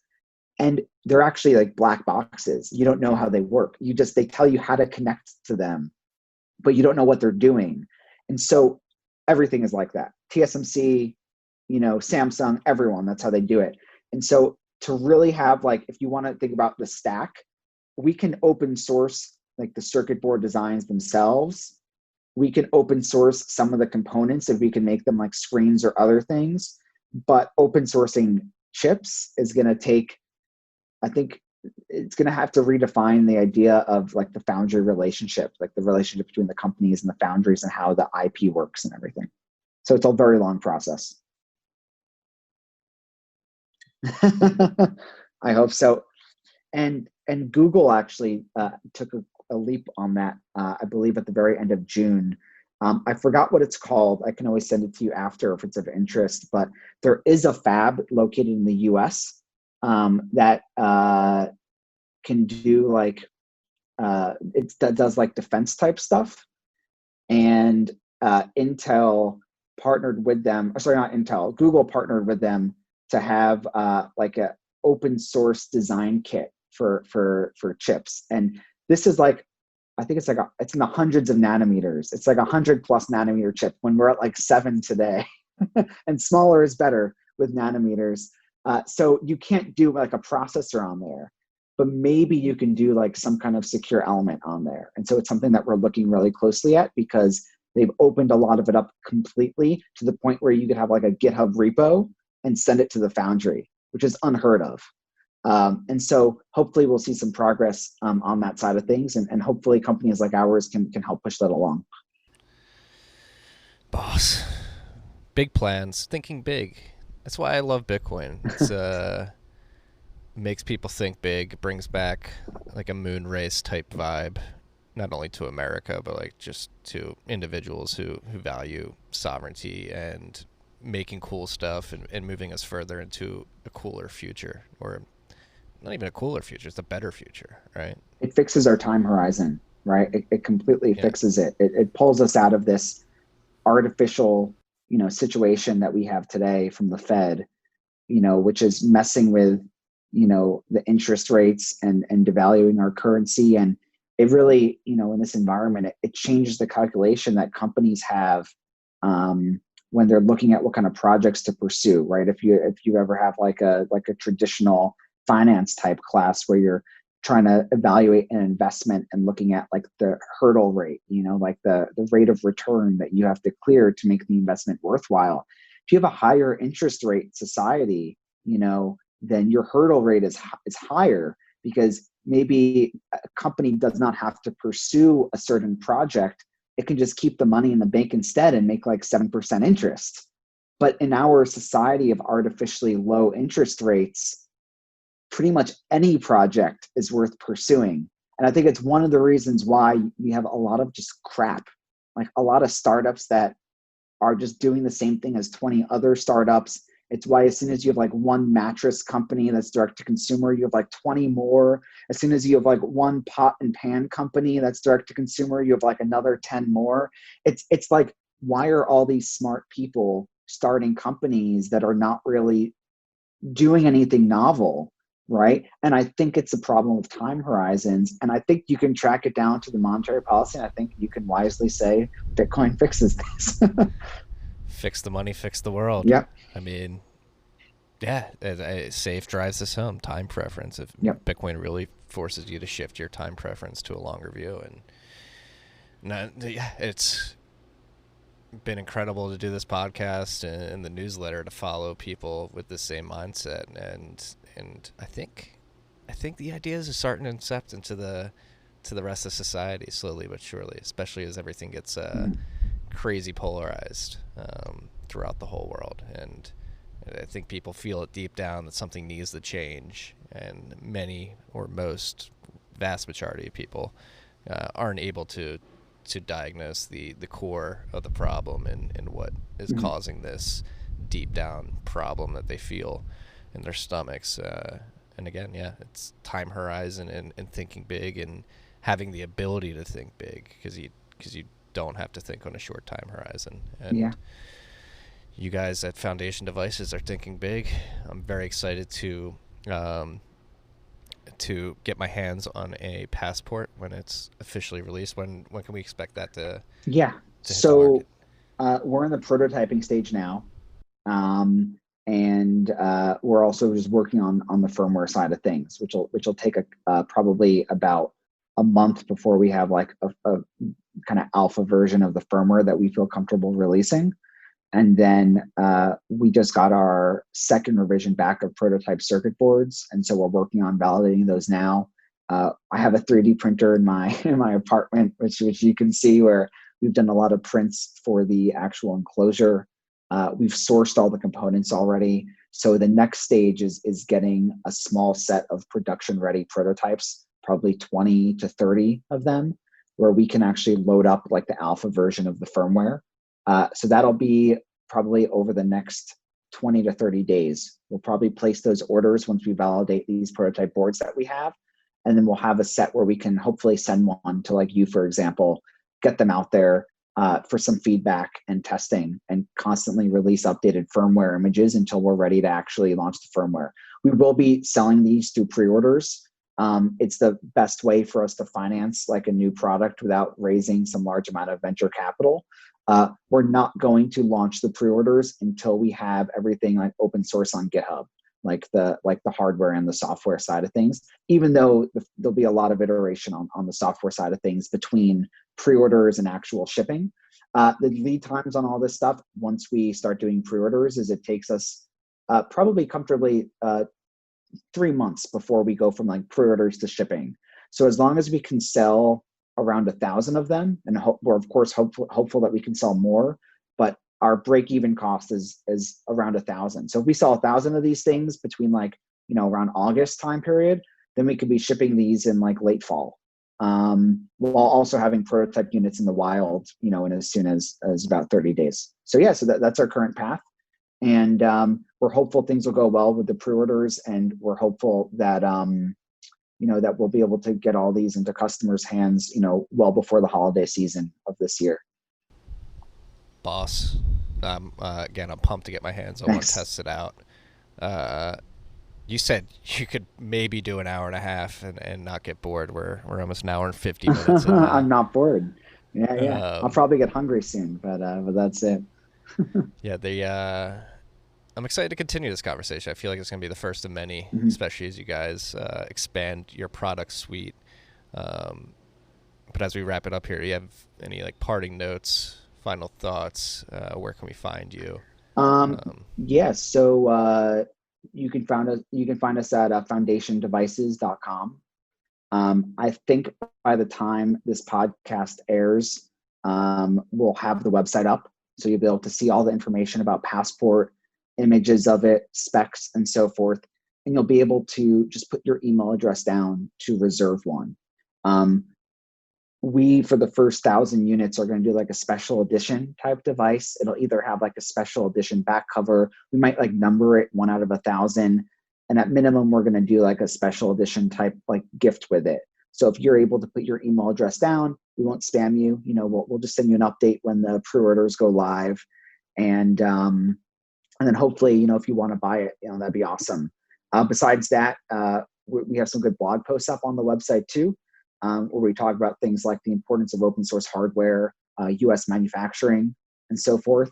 And we'll be putting up some more blog posts that dive much more into like Passport and the product design process and the specifics around how to open source hardware, for example. What licenses do you use? That's actually a much more complicated question than you'd think. Then we're also on Twitter at Foundation DVCS, because Foundation Devices is too long to fit, on the Twitter username. So really, really appreciate you taking the time, Marty. And hopefully we'll be back on in the future.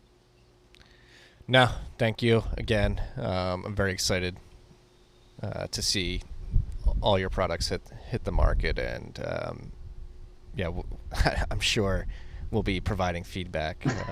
Matt will definitely be providing some unadulterated feedback. I just want to provide Matt with a really cool phone that comes preloaded with graphene, with like a custom launcher where it actually, the user interface looks nice. That's what I want to do. Maybe we'll get there sooner than we think, but like I just can't wait for however many years from now he can like present Matt with a phone. Sure. He'll be waiting with bated breath. Cool. All right, that's all we got this week, freaks. Zach, thank you. This has been incredible.